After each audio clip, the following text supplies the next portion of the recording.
Welcome inside episode 528 of the Locked On Senators podcast. I'm Ross Levitan on the outskirts of enemy territory in Winnipeg, Manitoba, alongside Brandon Pillar up in the Blue Mountains, and we have a great game to preview tonight. It's a homecoming for Josh Norris and an NHL debut for a friend of the show. And first game of a home-and-home series up against the Detroit Red Wings. And Ross, it's a busy weekend for the Belleville Senators too. They're up against the Hartford Wolfpack tonight. And 3 games in a row, Friday, Saturday, Sunday. So get your Sens hockey in.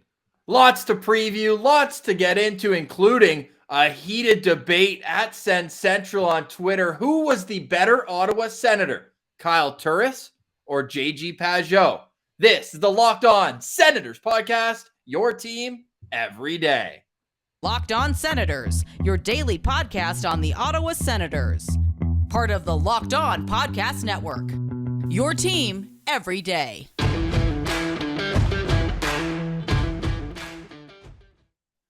Thank you for making Locked On Senators your first listen on this Friday, April 1st. And Pilsy, this is a strange one where you've waited so long to play a divisional rival. But what makes it even more interesting for this home and home coming up Friday in Detroit and Sunday in Ottawa is the fact that these two teams are on the same rebuilding path. Yeah, finally, we're getting a chance to see the Sens go up against the Detroit Red Wings. And Mads Søgaard gets his first NHL start. Like we talked about, this is the perfect scenario to have Mads Søgaard start his NHL career. And the boys seem fired up about it.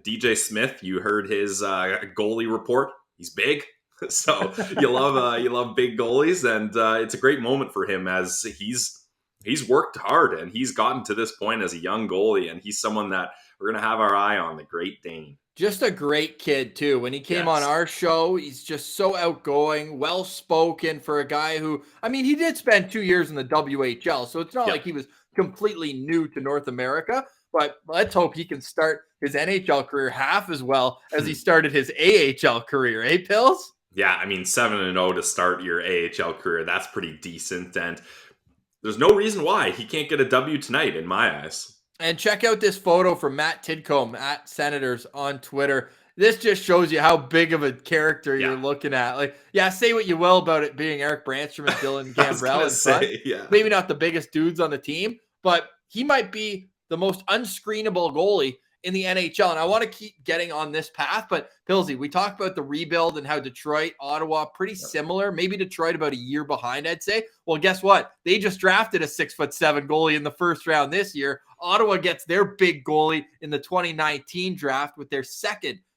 round pick after Shane Pinto was the first pick in the second round. Then they go out, they traded up to get Mads Søgaard. So they wanted him bad. What are you hoping to see from him? What will give you confidence early on in this game?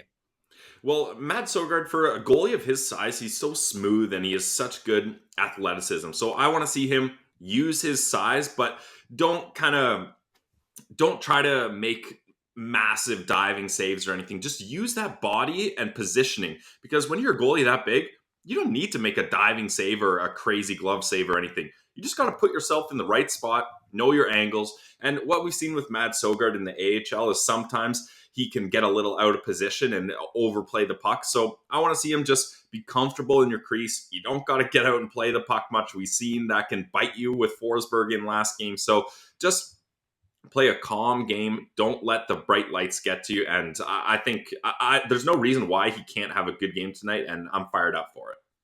He's 21 years old, will be until next December. That's got to be top 5 youngest goalies to start with the Senators. We know Robin Lehner holds that record, got his first start at 19. I want to say Philip Gustafsson was 19 or 20 as well, but this is a little bit of a trend, I guess, starting if Gus got his. But man, I don't think it's going to take that long for the fans, especially if Gus can't string a few wins together here, or at least a couple good performances at the NHL level before you start looking at, could Mads Søgaard be the guy in the pipeline here coming up? For me, I thought you nailed it with not overplaying his angles, overplaying his slides. That's gotten him in a bit of trouble at the AHL level. He's also known, there's a squeaker here and again. And you even saw that with guys like Ben Bishop, the bigger goalies, Pecorine. Like, I don't know if it's maybe just how it looks because they're so big. Like, I remember whenever Ben Bishop would let in a goal over his shoulder, I'm like, how is that possible? Yeah, honestly. Your shoulder almost hits the crossbar in your butterfly. So Yeah. I think that it's fair to temper expectations tonight, or we should temper expectations, but it's fair to get excited when you see a goalie of his size, athleticism, draft pedigree, and a guy who's really been good at the AHL level. If you take his 2 seasons together down in the AHL, he's 23 wins, 13 losses, 1 overtime loss with a .908 save percentage. And there were a couple games in there, the one in Manitoba on the Saturday where he got no support, lets in 6 on 28. That doesn't help the save percentage, nor did the game in Laval that we went to at the start of the year. So basically, I need to stay the hell out of the building tonight if he's going to have a good game. At least, and it's a road game. The road games is when we've been cursing him by going to those, you for both of them. So we're not going to the Little Caesars Arena, so it's going to be a great showing for Matt Søgaard. Is this the first visit for Ottawa at Little Caesars Arena? It's been so long since Ottawa played there. It might have opened the year that they last went. I think it opened a year before the COVID situation happened. I'm curious, like, when's the last time? I actually like kind of doing this. We did it with Nashville as well, but if you had to guess, maybe before we get to that, while I'm figuring this out, it's almost 5 years to the day since Colin White made his NHL debut in Detroit. Do you remember that? That was the game they flew Erik Karlsson in.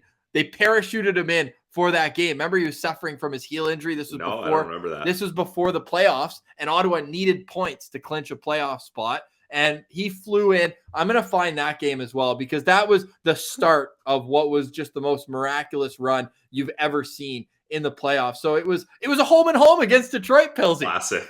It was a home and home. And they flew out Erik Karlsson to play in that game. He plays 30 minutes and 11 seconds and gets a goal and an assist. And he hadn't played in like 2 weeks before that. Ottawa lost that game in a shootout, but still earned a point. Okay. And you might remember Colin White had the shootout opportunity in his first NHL game. And that's because it was a 7-round shootout that we got to see. And Pilsy, goalie-friendly show. Out of 14 shootout attempts, only the game winner went in. That's it. Evgeny Svechnikov got the only shootout goal. Stick taps of those goalies. That is amazing. Craig Anderson and Peter Mrazek were the 2 goalies in that game. Of course, that wasn't the last time Ottawa played against Detroit, but it was noteworthy as it was Colin White's NHL debut. Can you believe it's been 5 years since Colin White played his first NHL game? I mean, he's missed so much time to injury that feels crazy. Like, he definitely does not have 5 years worth of games in him. So hopefully he can, relive some of that magic, get back into the zone. This is where my first NHL game happened, and we see a big boost from Colin White tonight. Can you believe that it's been 177 days since the Ottawa Senators unveiled their new logo, and the Detroit Red Wings have not played against them yet? Like, to me, that is weird. Yeah, that's absolutely wild. So one of Ottawa's final games before the COVID pause was a 4-3 shootout win where there was only one successful attempt. So are we manifesting another shootout here tonight? Last time I saw Matt Søgaard finish a game was a shootout win on the Friday in Manitoba. But in that game, it was Artem Anisimov scoring the only shootout goal. Goal scorers for the Ottawa Senators in that game. Pilsy, this is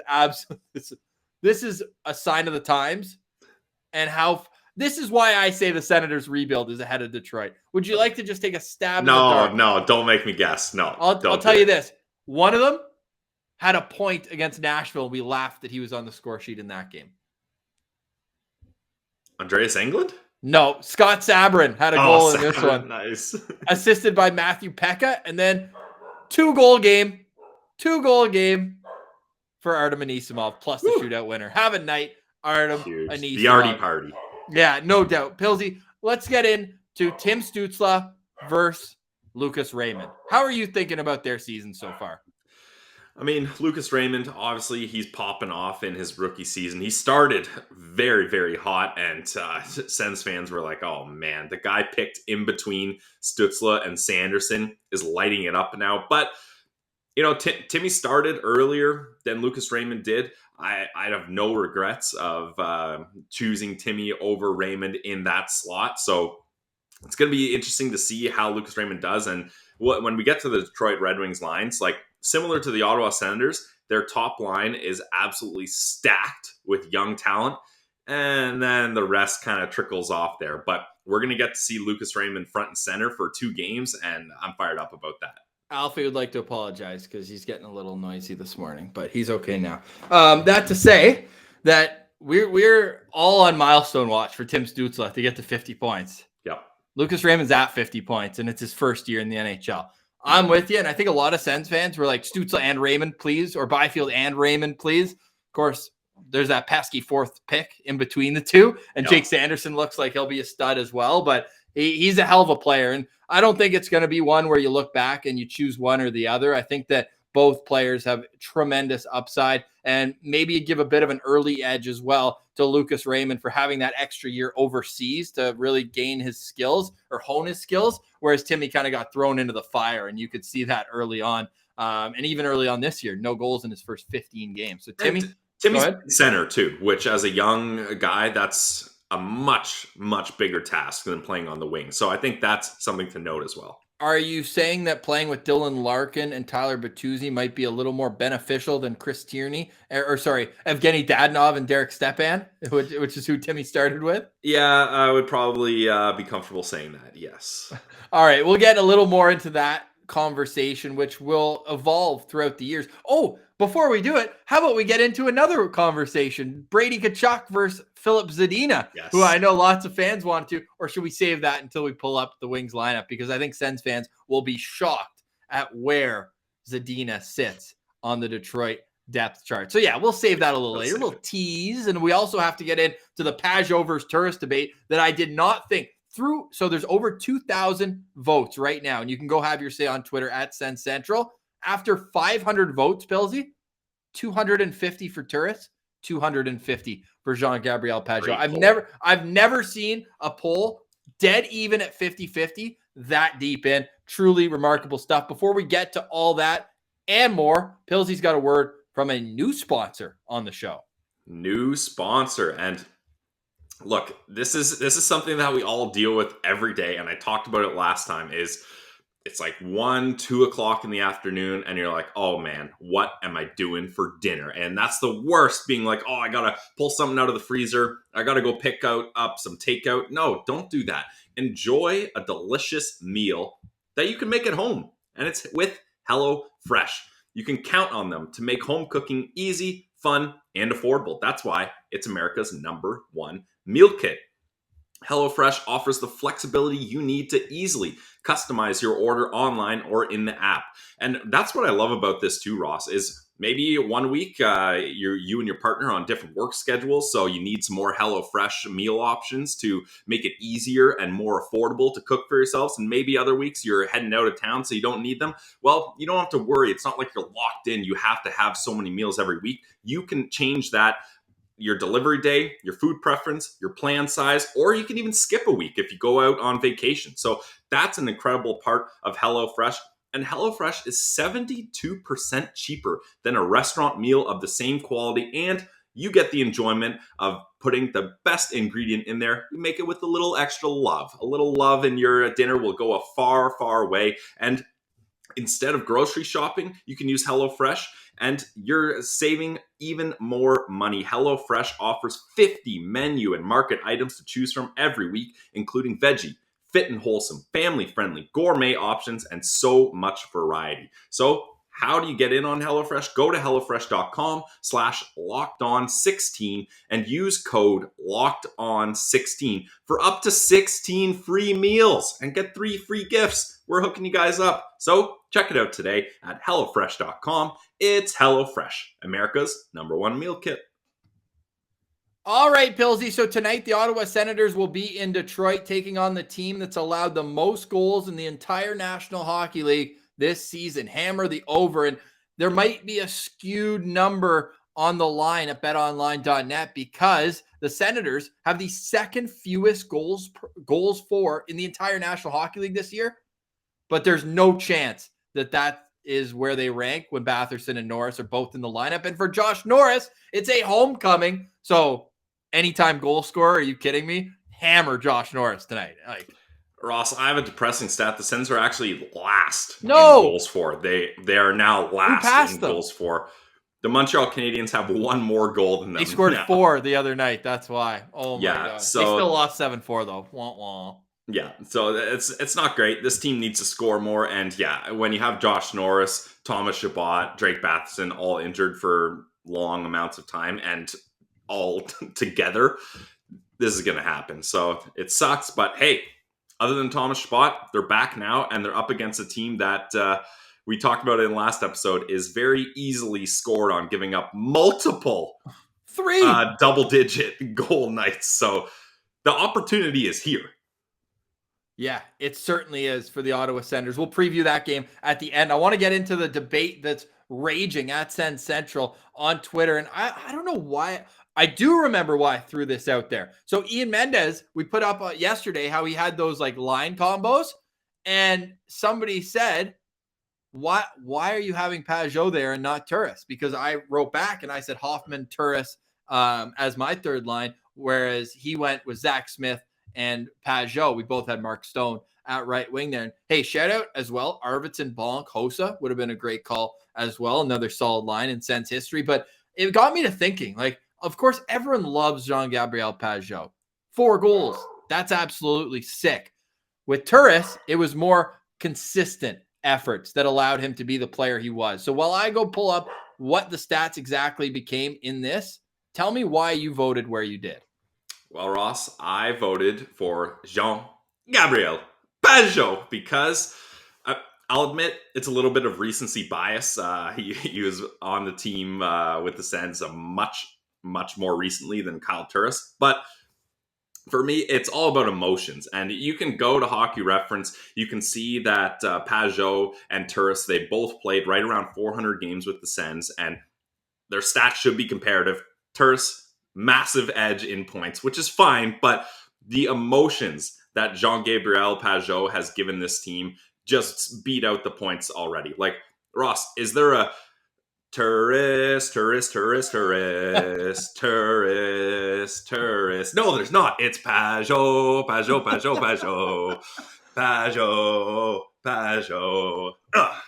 And like, just the emotions that he was able to bring to this team just put a smile on my face.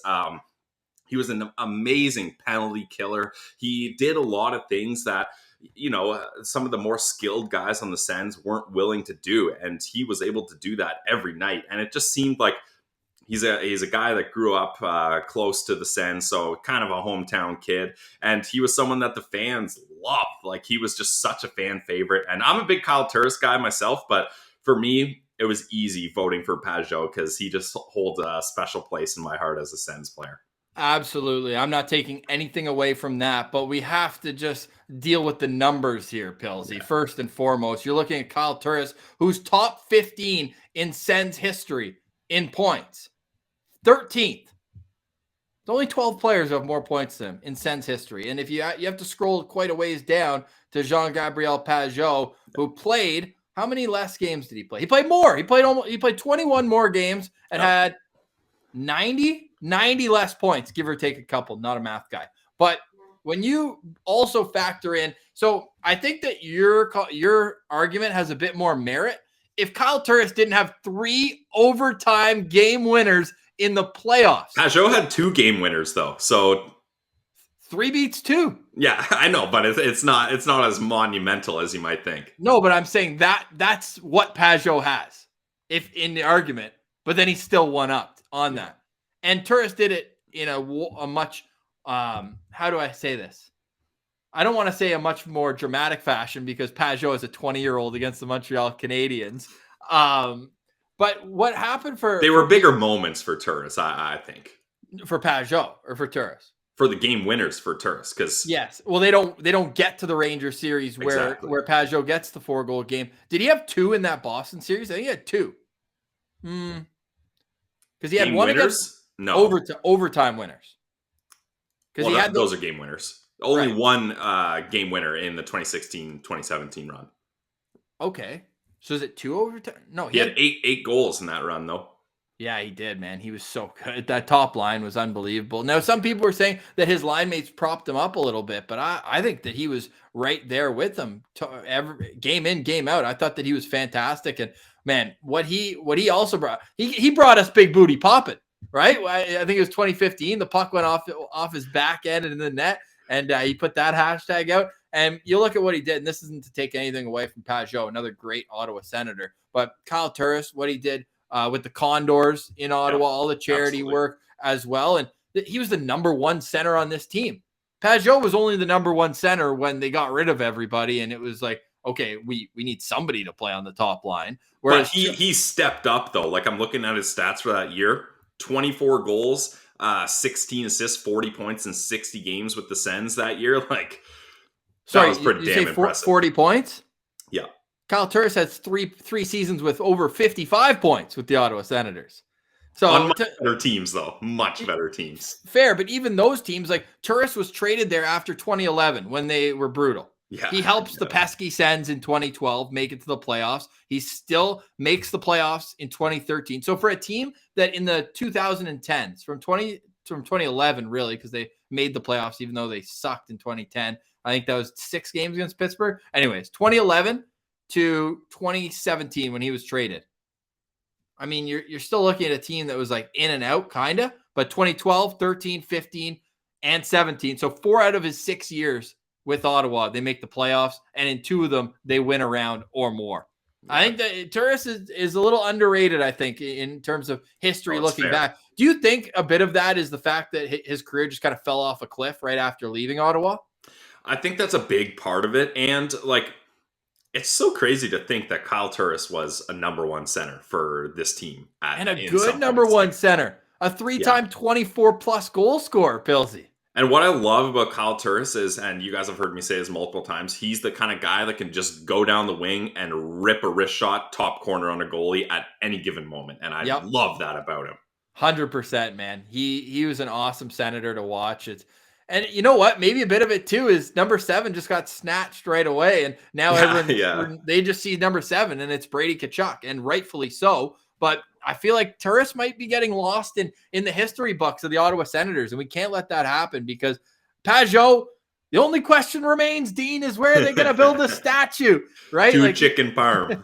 Yeah, like there's those moments with Pajot that'll live on forever, the local aspect. But I'm pretty sure Turris is retiring in Ottawa as well. They love the community out there. You'd see them walking around Westboro all the time. But when it comes to the on-ice performance, we can't allow Kyle Turris to just get absolutely overlooked. Like these are the centermen in Sens history with more points than Kyle Turris. Jason Spezza, Alexei Yashin, Radek Bonk, Mike Fisher.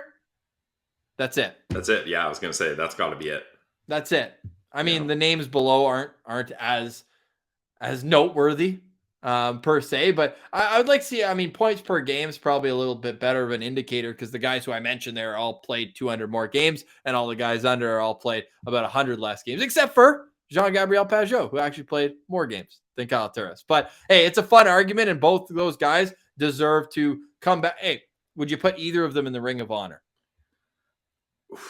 They're like right on the cusp of that. Yeah. I don't know if I could guarantee that, but they're right on the cusp. I don't think I do either.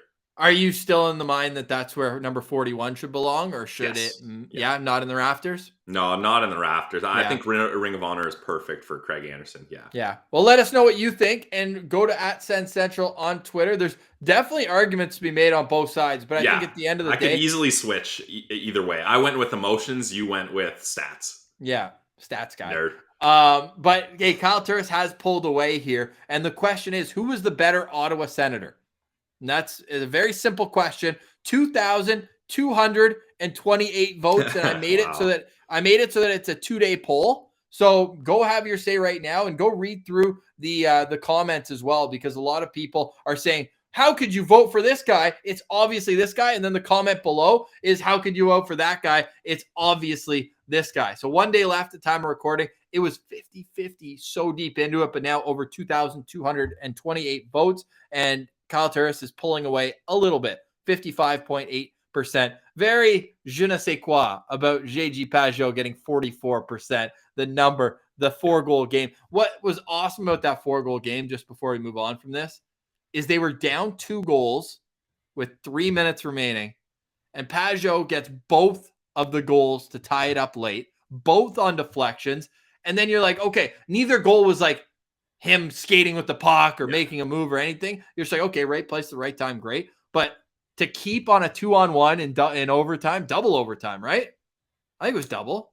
I can't remember that far. I don't have a Sens encyclopedia brain like you do. If you had to guess, what do you think it was? I'll say double overtime. Yeah, double. Show 4-goal game. It was early in the second one, was it not? Double overtime winner. 6-5 win. Yep. Yeah, unbelievable game, no question.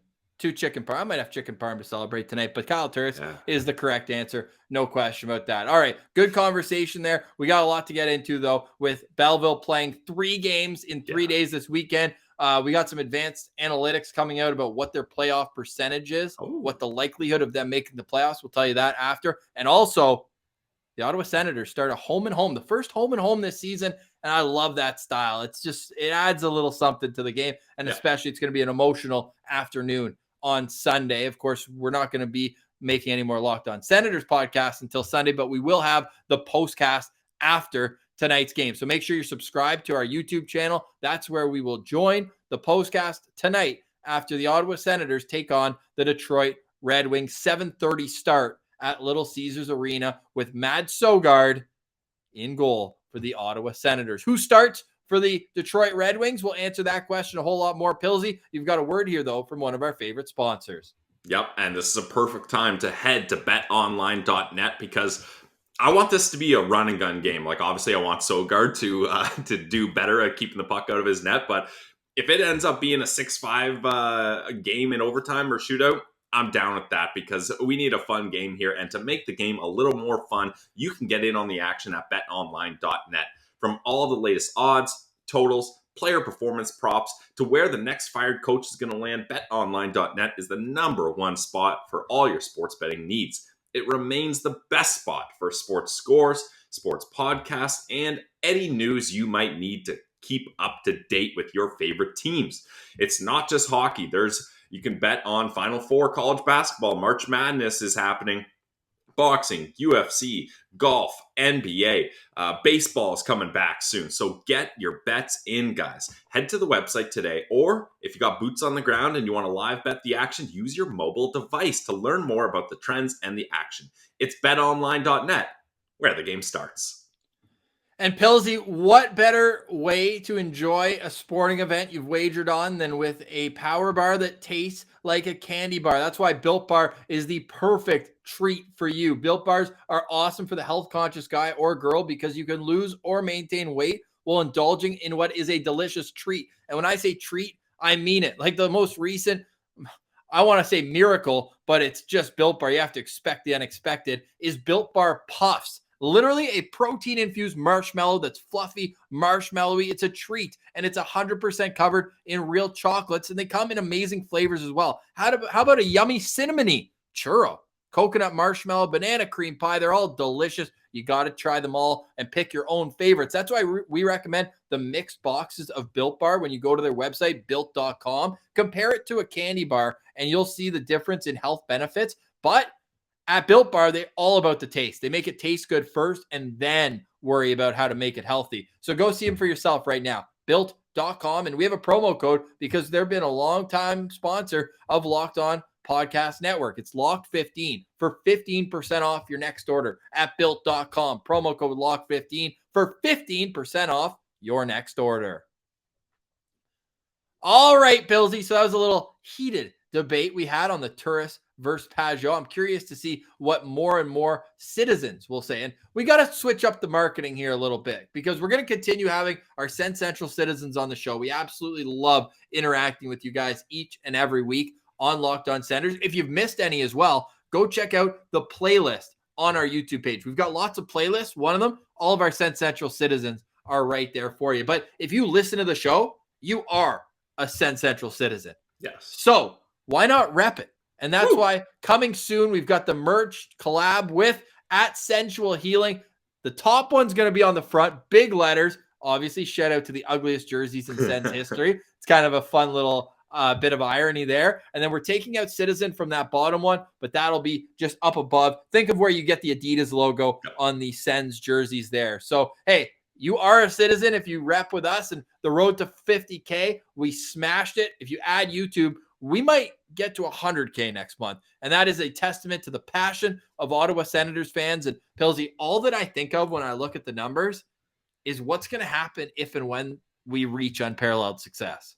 Oh, man, that'll be, because we're still in unparalleled sucking right now. So Yes. If we get to unparalleled success, sky's the limit. We're going to the moon. So, hey, we can't thank you guys enough for paying attention. I can't believe there's daily listeners that have been following along. You guys are absolute sickos, but we respect you for that. And yeah, keep on supporting us, and we'll keep bringing out great content. Your team every day. And what better way to turn unparalleled sucking into unparalleled success than April 23rd? If you go to our link tree, you can buy tickets in the Locked On podcast section.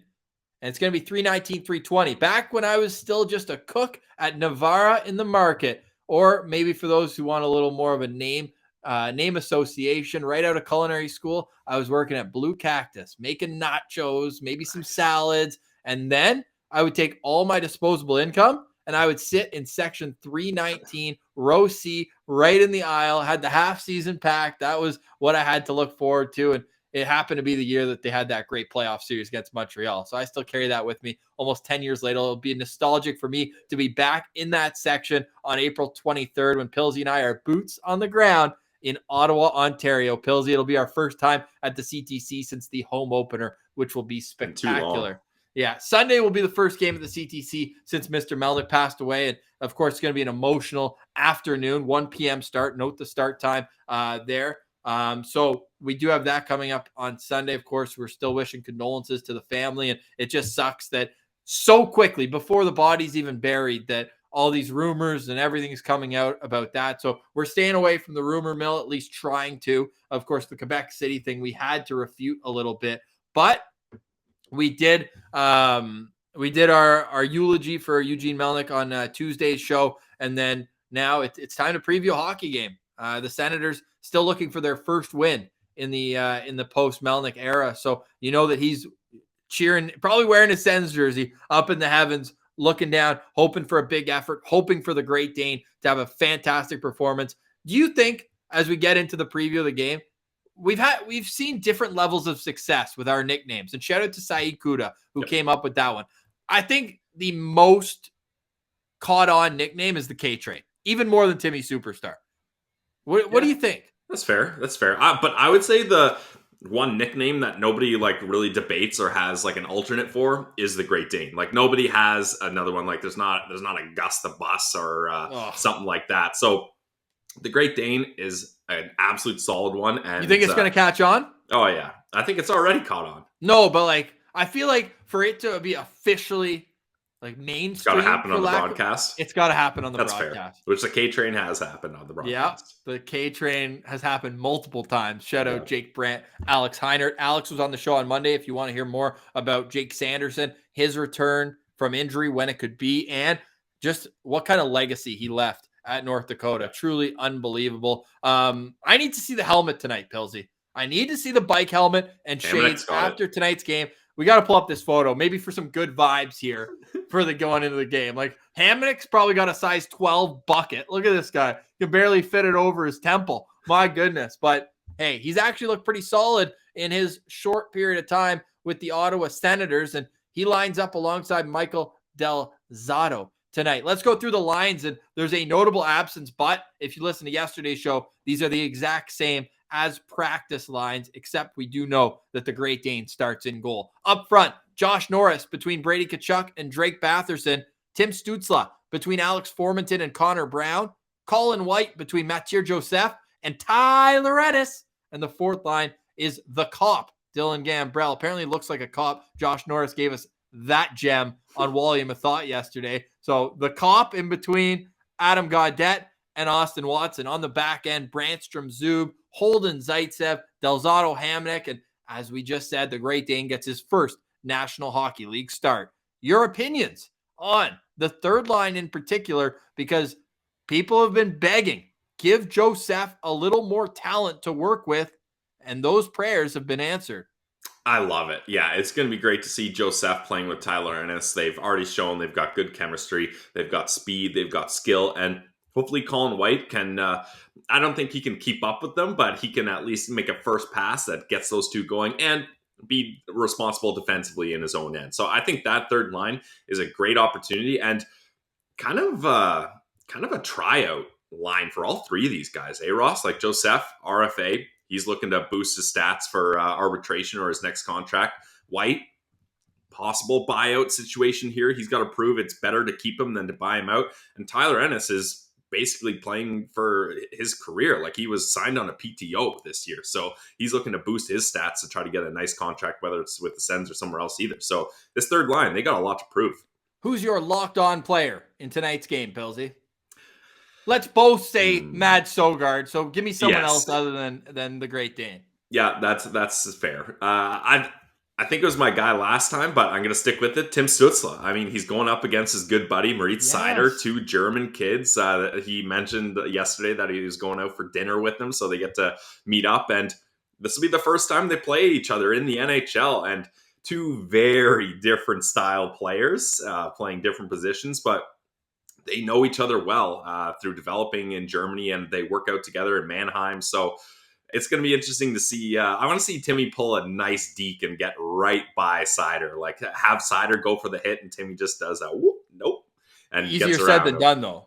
Yeah, that's the thing. It's not easy to do. And Moritz Seider has no fear out there. He doesn't care what your name is or how much money you make or your respect level around the league. He's flattening you. So Timmy better be evasive tonight. Yes, it's truly remarkable what Moritz Seider has been able to do as a rookie in the NHL. He might be my favorite player outside the Ottawa Senators. He really might be. He's unbelievable to watch. He's built like a truck, but he skates and he's got hands like a silky smooth defenseman. And when you thought you couldn't have it any better as an organization than having Steve Yzerman be the GM, they bring on Nick Lidstrom, who's been working one-on-one with Moritz Seider. Like, talk about getting a crash course into being an elite NHL defenseman.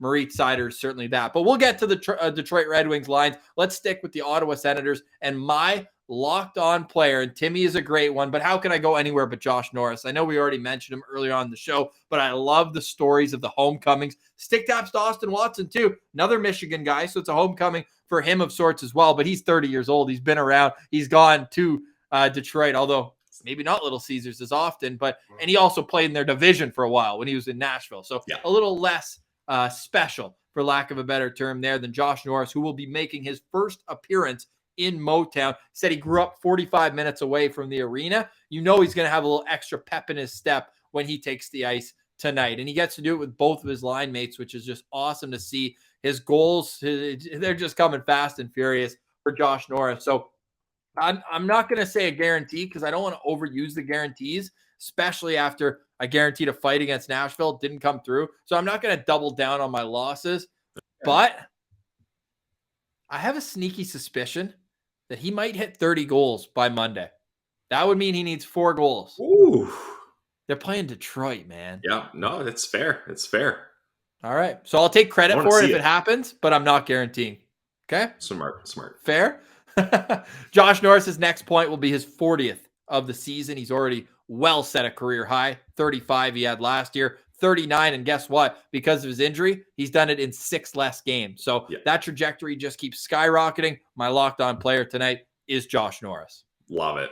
Yeah, the hometown kid, he's got to get a boost. And you want to show off in front of your family and friends. So here we go, Josh Norris. Sounds like he's got 25 to 30 family and friends in attendance today. And they'll be taking on this Detroit Red Wings team. Pillsy, do you want to run through these lines? Let's do it. So you got Tyler Bertuzzi, Dylan Larkin, Lucas Raymond. That's your top line. Like that's very similar to the Brady Norris Batherson. Honestly, even like the style of play from left wing, center to right wing is all kind of very reflective of one another. And then little older though.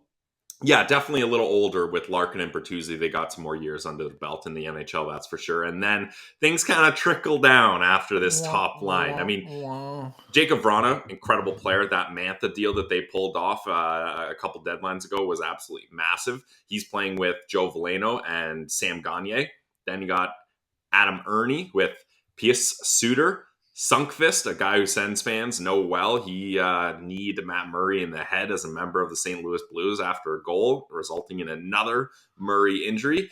Then we got Hyros. I'm not sure if I'm getting that one right, but he's with Rasmussen. And you may be wondering, where is the Detroit Red Wings' big goal-scoring prospect, Philip Zadina, rounding things out on the fourth line on this Detroit Red Wings team.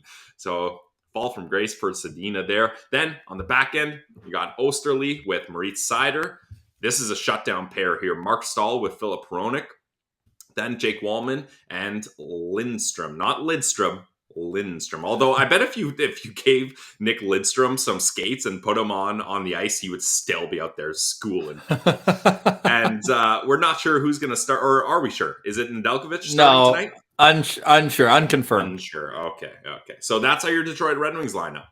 62 points. Dylan Larkin leads the team in scoring in 62 games. He's at a point per game. And this is a team that I would say exceeded expectations at the start of the year, but it's been a free fall over the past month or so. Only 2 wins in their last 10 games, although they've been keeping some games close with 3 extra time losses over their last 10 games. But man, oh man, Pillsy mentioned it. They have given up 10 or more goals 3 separate times, including allowing 11 the other day. It's the first team to allow 11 goals in a game since 2003.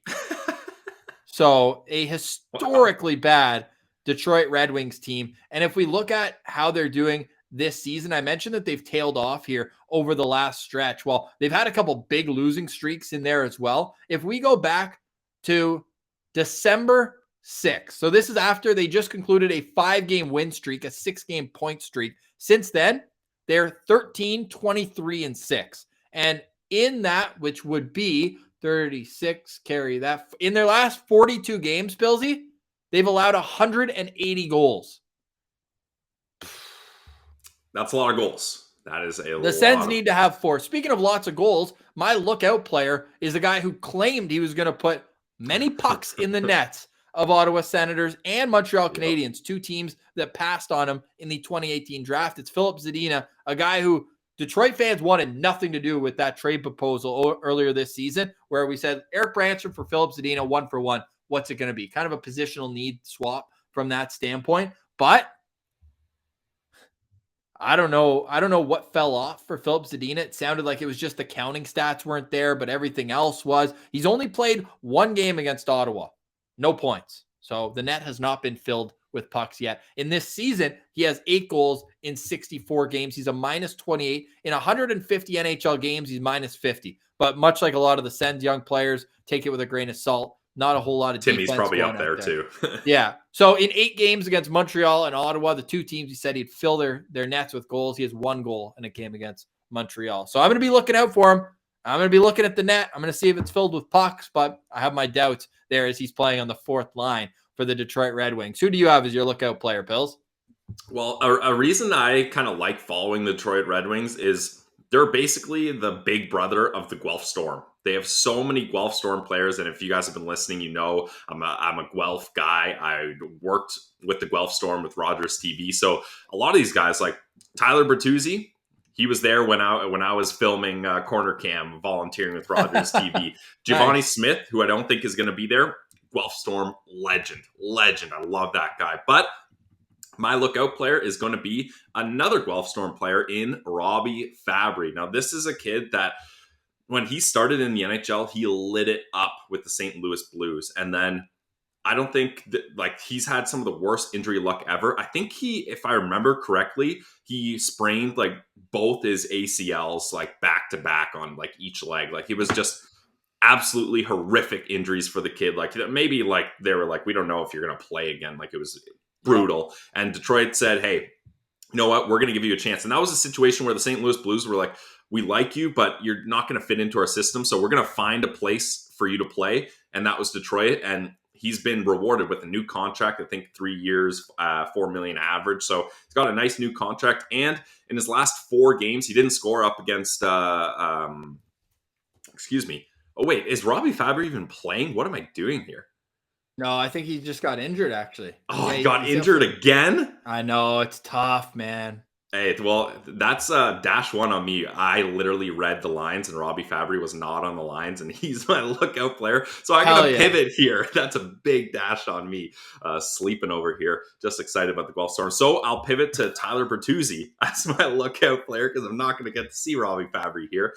Guelph Storm guy, and we're not going to get to see him when the Detroit Red Wings come to Ottawa. So while they're in Detroit, while they're in the States, I'm going to be looking out for Tyler Bertuzzi because say what you want about him as a person, but on the ice, he is absolutely nasty. And he's the kind of guy that can score goals and get under your skin. Like I would say like kind of like a Matthew Tkachuk light, like a poor man's Matthew Tkachuk. That's the style of play he plays, and he's been lighting up with the Red Wings here. I still can't believe I did lookout player for a guy that's not playing when I read the lines. That's awesome. You'll bounce back, Billsy. Oh, We'll let you bounce back with a little Stützle versus Raymond because we're going to put that in the title. It's a nice catchy matchup tonight. Now we know Raymond had that unbelievable start. What did he have? He had a hat trick in his 6th NHL game. He had 3 multi-point games in the first month of his NHL career. We are not Lucas Raymond haters on this show, the way we were with Kotkaniemi, and that was more to do with Habs fans than the player itself. But when it comes, even the player itself, kind of. When it comes to Lucas Raymond, let's go with the last 20 games. Very arbitrary number. Well, for Lucas Raymond, that's the All-Star break. Timmy's obviously played a few extra games, so I just did Timmy's last 20 games. Lucas Raymond has 9 goals and 15 points in his last 20 games. Pretty good. Pretty good. Timmy's got 5 goals, so 4 less, but he has 16 points, 1 more in his last 20 games. Timmy is a -10. Lucas Raymond is -15. So people who are quick to point out that Lucas Raymond, of course, rookie year versus sophomore. I understand that. More experience, more time to get into an NHL group. But for the people who say it's no contest that Lucas Raymond's a better player, maybe take a step back, hey? Because if you're looking at recent play, and maybe not even recent, that's 20 games. That's a decent sample size. I think that it's safe to say the jury is still out and will be still out for the next, 5, 6, 7 years before we really can decide who the better player is out of that 3, 4. And then, hey, who knows? Maybe number 5, Jake Sanderson, can jump into that mix when he gets his NHL experience under his belt as well. Yeah, it's going to be fun to watch for sure. And I think even Red Wings fans, like obviously they prefer Raymond. They're getting front row seats to watch him. But when you watch Tim Stützle, like he has a lot of qualities that give him some time to develop and figure out the NHL, and he's going to pop off for sure here. So yeah, I think the next 3 to 5 years, watching these two and comparing them is going to be very intriguing. All in the division too. Yes. Which makes it very, very cool.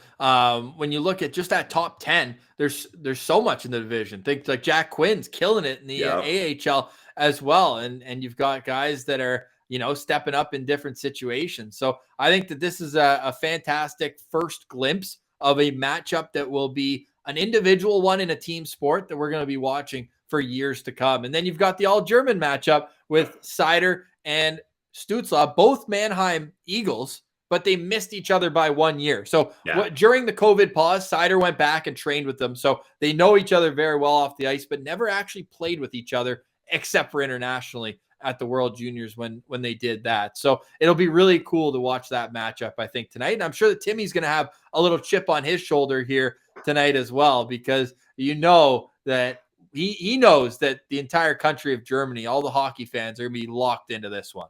Oh, yeah, they're staying up late to watch this one. And for keys to success, Ross, and a reason why I think your Josh Norris prediction isn't that crazy, the Detroit Red Wings are the worst team in the entire league on the PK.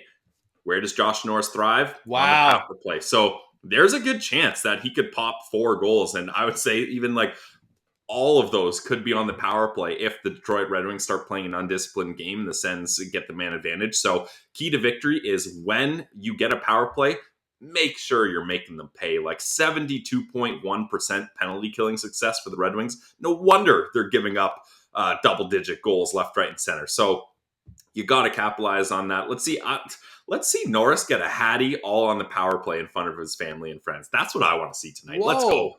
All right. Not guaranteeing.